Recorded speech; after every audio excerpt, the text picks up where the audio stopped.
कंस के कोठरिया में देवकी रानी देव से अरज करन देव से अरज करन हो ये देव जनी बरसु आजू के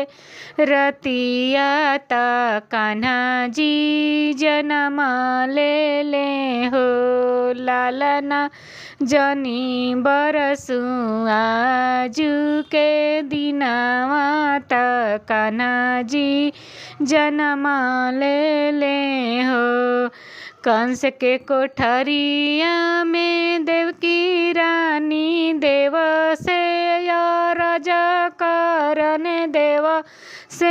अरज करन हो ये देव जनी बरसु आजू के दिनवा त कान्हा जी जन्म ले हो ये देव जनी बरसु आजू के दिनवा त कान्हा जी जन्म ले हो। के कर भिंगेला चुनरिया त के कर पियरिया भिंगे हो लालना के कर भिंगेला पगड़िया त कान्हा जी जन्म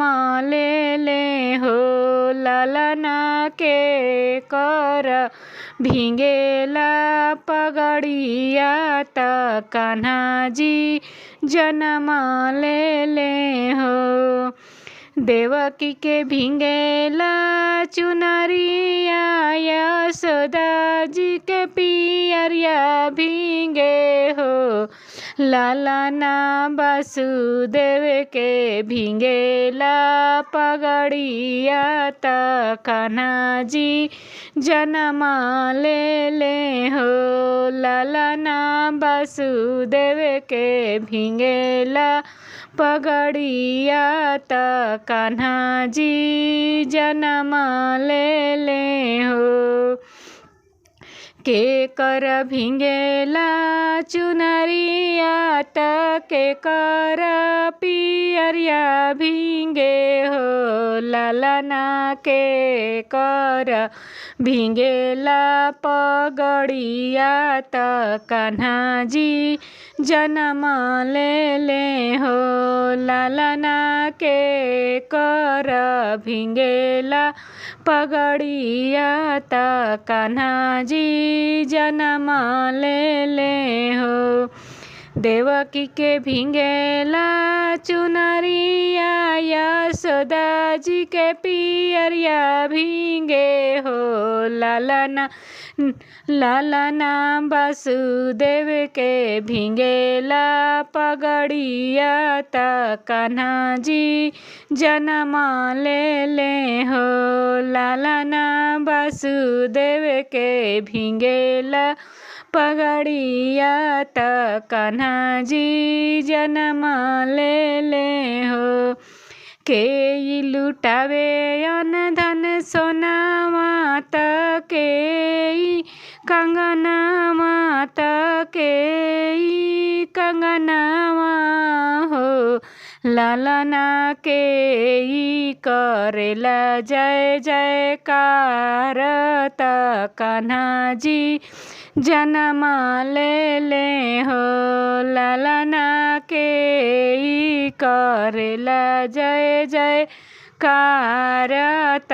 कान्हा जी जन्म ले हो। नंद जी लुटावन अन धन सोनावा दसोदा मैया कंगनावा दसोदा मैया कंगनावा हो लालना वासुदेव करेले जय जयकार त कान्हा जी जन्म ले हो लालना वासुदेव करेले जय जयकार त कान्हा जी जन्म ले हो। नंद जी लुटावन अन धन सोनावा दशोदा मैया कंगनामा दशोदा मैया कंगनामा हो ललना ललना वसुदेव करेले जय जयकार त कान्हा जी जन्म ले हो ललना देवकी करेली जय जयकार त कान्हा जी जन्म ले हो ललना देवकी करेली जय जयकार त कान्हा जी जन्म